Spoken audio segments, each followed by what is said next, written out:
Cette vidéo est sponsorisée par Surfshark. Salut les terriens, bienvenue dans l'actualité spatiale du Journal de l'Espace, et quelle semaine! Le Starship est sur toutes les lèvres bien évidemment, on en parle juste après, mais dans l'actu, il ne faut pas non plus oublier les importantes annonces chinoises sur l'exploitation des ressources minières spatiales, le test d'un nouveau moteur de la NASA pour sa fusée géante SLS, ou encore les menaces encourues par les touristes de l'espace. Mais avant qu'on attaque les news, on va commencer par remercier Surfshark VPN qui soutient le Journal de l'Espace en sponsorisant la vidéo d'aujourd'hui. Alors un VPN, c'est quoi et surtout à quoi ça peut vous servir ?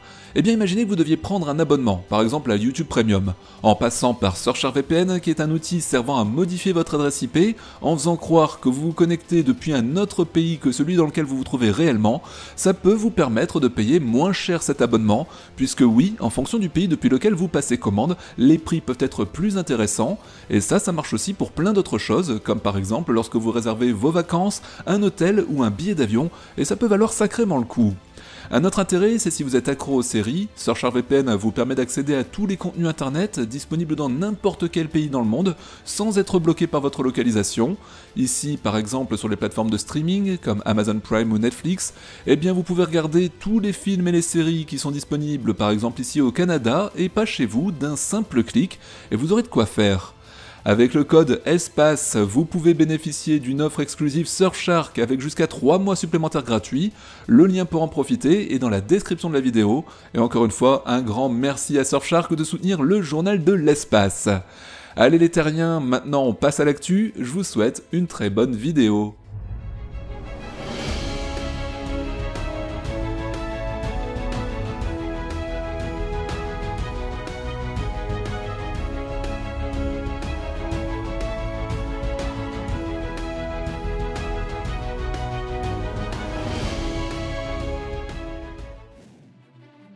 Encore un grand moment passé en votre compagnie, jeudi après-midi les terriens, vous étiez plus de 15 000 sur le live du Journal de l'Espace pour assister au 3e tir du Starship depuis Boca Chica. C'est juste fantastique, alors déjà, au nom de toute l'équipe, un grand merci à tous pour votre fidélité, ça fait chaud au cœur, on a nous aussi battu des records. Pour le moins que l'on puisse dire, c'est que de voir décoller cet engin de 120 mètres de hauteur, propulsé par ses 33 moteurs Raptor, c'est toujours aussi impressionnant, et croyez-moi, on n'est pas prêt de s'en lasser. Sur ce vol crucial pour l'entreprise, SpaceX avait prévu de tester plusieurs technologies clés. On notera bien évidemment le bon fonctionnement de tous les moteurs, la bonne séparation du booster et son retour en mer un peu chaotique, sans oublier des nouveautés comme l'ouverture et la fermeture de la soute du Starship, ainsi que le transfert du carburant entre deux réservoirs durant la phase de croisière du vaisseau, le S-28. Bon, s'il n'y a pas eu de catastrophe au décollage, et je dirais même que tout était parfait à ce moment-là, il faut cependant se rendre à l'évidence, la suite ne s'est pas passée nominalement et des progrès restent encore à faire, ce qui n'est pas non plus étonnant pour un lanceur aussi novateur. Pour commencer, le booster n'a pas réussi à freiner sa chute libre. À l'heure où je vous prépare cette vidéo, on ne sait pas encore si c'est une volonté de SpaceX, car il est possible que l'entreprise ait voulu tester la résistance de son lanceur sans freinage moteur plus tôt pendant le retour, ou si c'était dû à un problème d'allumage moteur. En ce qui concerne le ship, c'est-à-dire le vaisseau ou le deuxième étage, on a pu constater des fuites lors de l'arrêt des 6 moteurs une fois propulsés dans l'espace. Elles ont probablement provoqué la déstabilisation et perturbé la trajectoire de l'appareil alors qu'il était à 150 km d'altitude. Quoi qu'il en soit, SpaceX a bien annoncé que son vaisseau a été perdu lors de sa descente à plus de 25 000 km/h en dessous de 70 km d'altitude, après nous avoir tout de même envoyé de superbes images lors de sa rentrée dans l'atmosphère. En tout cas, comme avec tous les essais de l'entreprise Elon Musk, ce sont surtout des quantités énormes de données qui ont été accumulées et qui vont permettre de préparer au plus vite un 4e vol, dont la réussite devient de plus en plus cruciale compte tenu du calendrier Artemis de la NASA, qui je vous le rappelle prévoit l'utilisation d'un Starship en version lunaire pour amener les futurs astronautes américains sur le sol de notre satellite naturel. Vous retrouverez ce week-end tous les détails du vol dans la vidéo que vous prépare Mathias dans le journal de la Starbase, et ça uniquement sur la nouvelle chaîne dont je vous mets le lien en description de vidéo. N'allez surtout pas manquer ça. En tout cas, bravo SpaceX et vivement la suite.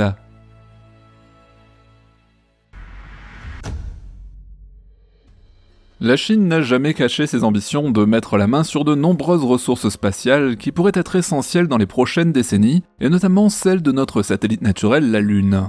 De son propre chef, une délégation chinoise a présenté cet ambitieux programme d'exploitation de l'espace aux Nations Unies le 3 mars dans un document officiel dont la base repose sur l'idée que l'utilisation de ces ressources serait complètement libre. Or, il y a un petit problème car c'est loin d'être le cas. Les ressources spatiales et leur exploitation sont encadrées par le droit international au travers du traité de l'espace extra-atmosphérique signé en 1967 par l'Union soviétique, les États-Unis et plus tard la France. Le document chinois a donc été soumis à un groupe de travail chargé d'analyser les aspects juridiques des activités liées aux ressources spatiales. Ces experts font partie du comité des utilisations pacifiques de l'espace extra-atmosphérique, le COPUOS. Bien que peu connu du grand public, vous en avez déjà entendu parler dans le journal de l'espace, son rôle est très important. Il s'agit d'un organisme des Nations Unies chargé de régir l'exploration et l'utilisation de l'espace au profit de toute l'humanité. Et donc comme je le disais, pour ceux qui ont bonne mémoire, nous en avions parlé dans un précédent journal de l'espace sur les questions relatives à la pollution du ciel nocturne par les constellations de satellites. Il faut cependant être clair, à l'époque la Chine n'avait pas signé l'accord OST, faute d'être une puissance spatiale. Son engagement actuel dans le débat international sur les ressources spatiales, c'est donc un signal très fort de bonne volonté, comme semblent le penser plusieurs hauts responsables du COPUOS. Et cela va même au-delà, car le fait d'avoir une déclaration claire des positions chinoises sur ces questions va également obliger les autres États comme les États-Unis et la Russie à clarifier leurs intentions lors des futures discussions internationales sur la question des ressources spatiales. En résumé, tout cela est rassurant car l'initiative de la Chine, couplée aux accords Artemis initiés par les États-Unis, a toutes les chances d'éviter que la Lune devienne le nouveau Far West du XXIe siècle. Encore plus rassurant, voire même étonnant, plusieurs experts affirment déjà que la proposition chinoise est sur la même longueur d'onde que les États-Unis. Cela dit, il faut bien comprendre que les deux pays ont tout intérêt à se mettre d'accord étant donné l'importance de l'utilisation des ressources spatiales pour assurer une présence à long terme sur le sol lunaire. Il reste cependant un certain nombre de questions que la communauté internationale va devoir régler à l'avenir, dont certaines sont d'ailleurs clairement mentionnées dans le document chinois. L'une d'elles est l'exclusion de toute annexion territoriale nationale de la Lune ou d'autres corps célestes, comme l'interdit l'article 2 de l'OST. Il faut dire que la course à la Lune est de retour, tout s'accélère et les récentes communications de la Chine confirment que son programme lunaire est extrêmement dense et précis. L'Empire du Milieu prévoit de lancer la mission de retour d'échantillons de la face cachée de la Lune Chang'e 6 vers le mois de mai de cette année. Chang'e 7 et Chang'e 8, quant à eux, seront lancés respectivement en 2026 et 2028. Ils exploreront les ressources lunaires au pôle sud et vérifieront l'utilisation in situ de ces ressources. Ces missions serviront de base à l'envoi d'un équipage sur la Lune en 2030 et surtout à la création de la Station Spatiale Internationale de Recherche Lunaire, ou ILRS, dans les années 2030 en collaboration avec des partenaires internationaux dont la Russie. Un certain nombre de réunions importantes portant sur les questions juridiques liées aux ressources spatiales se tiendront dans les mois à venir, dont une réunion d'experts du groupe de travail plus tard ce mois-ci au Luxembourg, pendant la semaine des ressources spatiales. 2024 devrait donc être une année très importante pour le droit juridique spatial, dont il ne faudrait surtout pas négliger l'importance.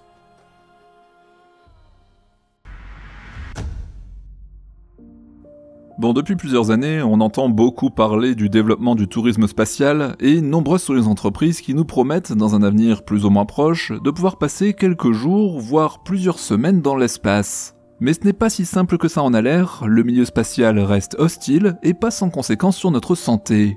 En effet, des experts en météorologie spatiale de l'université de Surrey en Angleterre ont mené une étude révolutionnaire sur le danger des rayonnements dans l'espace et le constat est sans appel, il est urgent de protéger les touristes spatiaux de la menace invisible du rayonnement cosmique. Ces recherches, récemment publiées dans la revue en ligne Space Policy, insistent lourdement sur la nécessité absolue d'une collaboration entre les régulateurs et les entreprises de tourisme spatial pour améliorer la protection des passagers et de l'équipage.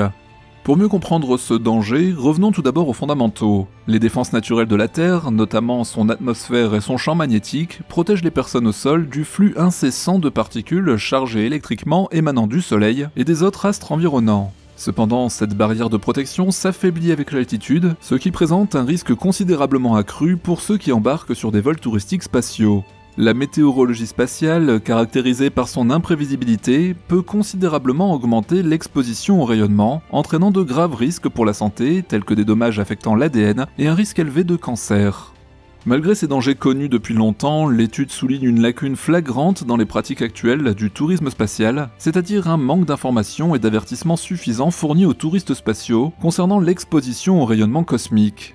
Chris Rees, auteur principal de l'étude, explique que des mesures de protection contre le rayonnement cosmique sont nécessaires et urgentes, surtout en cas de changement brusque de la météo spatiale, c'est-à-dire bien en cas d'éruption solaire. Le scientifique insiste également sur la responsabilité des pionniers de cette industrie, on parle ici de Virgin Galactic et de Blue Origin. Pour lui, ces entreprises doivent absolument assurer la sécurité de leurs passagers, et cela passe forcément par une réglementation et des normes internationales qui devront établir des avertissements plus importants et des informations plus claires sur les risques potentiels encourus. Par ailleurs, il faut également une surveillance renforcée du rayonnement cosmique lors des vols spatiaux de courte durée, afin de pouvoir prendre les mesures adéquates si nécessaire. Bon, clairement, vu que le tourisme spatial va se développer de plus en plus, il semble impératif d'avoir une approche beaucoup plus volontaire concernant la gestion des risques liés au rayonnement cosmique, et surtout de ne pas la sous-estimer. Cette étude constitue clairement un signal d'alarme pour l'industrie spatiale de loisirs qui, si elle veut perdurer, va devoir agir vite pour protéger la santé et la sécurité des touristes spatiaux contre les aléas imprévisibles de la météo spatiale.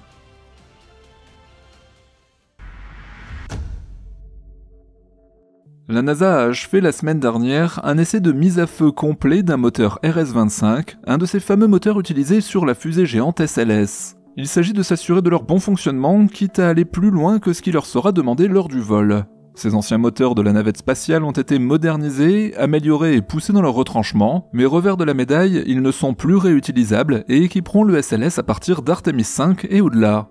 Il faut donc les tester et les qualifier de nouveau avec des durées de fonctionnement longues dans le but de certifier leur nouvelle conception mécanique et logicielle.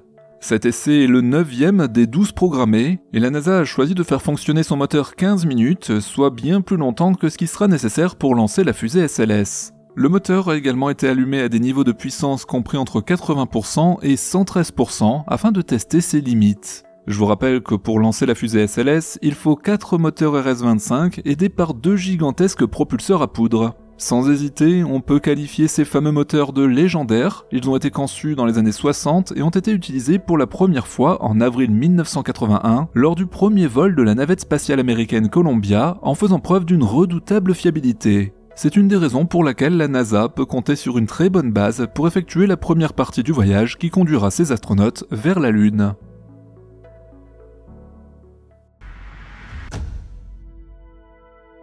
On vient de le voir, la Chine a choisi la transparence aux Nations Unies pour exposer ses intentions d'exploitation des ressources spatiales. Saluée par les experts internationaux, cette décision n'est certainement pas due au hasard quand on se penche un peu plus sur le programme spatial chinois de l'année 2024. L'agence spatiale chinoise, la CNSA, prévoit environ 70 lancements pour envoyer plus de 290 objets en orbite. Les lancements restants seront effectués par les nouveaux acteurs privés chinois dont on parle souvent dans le journal de l'espace et qui sont en pleine expansion.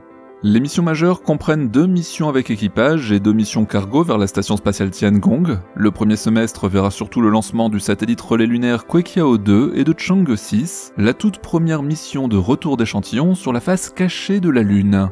Parmi les autres priorités, c'est, comme on l'a vu dans le sujet précédent, le retour d'astronautes chinois sur le sol de la Lune, prévu avant 2030, une priorité nationale pour le gouvernement chinois. On note aussi l'exploration de l'espace lointain, les satellites radars géostationnaires et le développement d'une nouvelle capsule avec équipage. Côté lanceur, on n'est pas en reste, il y aura les premiers vols pour les fusées Longue Marche 6C et surtout la Longue Marche 12. Ce nouveau lanceur développé par l'agence spatiale chinoise sera lancé depuis le nouveau port spatial commercial de Wenchang. La Longue Marche 12 sera capable de soulever 10 tonnes sur une orbite terrestre basse ou 6 tonnes sur une orbite héliosynchrone de 700 km. Pour rappel, en très simplifié, l'orbite héliosynchrone, c'est une orbite circulaire assez basse, située entre 400 et 900 km d'altitude, mais passant pratiquement d'un pôle à l'autre de la planète. Le Long March 6C, quant à lui, sera une variante du Long March 6A, mais sans ses boosters latéraux, et il fera son premier lancement cette année après un léger retard. Ce chiffre de 100 lancements prévus par la Chine, partagé entre le public et le privé, représente une augmentation significative par rapport au record national de 67 lancements en 2023. Pour atteindre ces chiffres, la Chine s'est donné les moyens, elle pourra compter sur les nouveaux ports maritimes et spatiaux commerciaux à Haiyang et Wenchang qui sont actuellement en plein travaux, et dont certains pas de tir sont d'ores et déjà terminés. Par ailleurs, le journal officiel China Space News a rapporté qu'il était prévu 4 lancements de la plus grande fusée actuellement en service, la Long March 5. 5 autres missions suivront en 2025. Cette fusée a été lancée 7 fois depuis ses débuts en 2016, notamment pour envoyer les modules de la station spatiale chinoise. Bon, ce n'est certes pas énorme, mais elle a connu des débuts un peu chaotiques après avoir été immobilisée plus de 2 ans et demi en raison de l'échec de son deuxième lancement. Aujourd'hui, aucun doute n'est plus permis, les capacités de lancement de la Chine sont désormais très importantes, et ce n'est pas non plus une surprise compte tenu des ambitions spatiales tout azimut du pays qui vont de l'exploration spatiale à la présence continue en orbite basse, en passant par un retour sur le sol lunaire en 2030. Tout un programme sur lequel bien entendu nous reviendrons régulièrement dans le journal de l'espace. Merci d'avoir suivi l'actualité spatiale sur le journal de l'espace et merci au sponsor Surfshark de soutenir l'émission d'aujourd'hui. Vous retrouverez tous les détails de l'offre dans la description.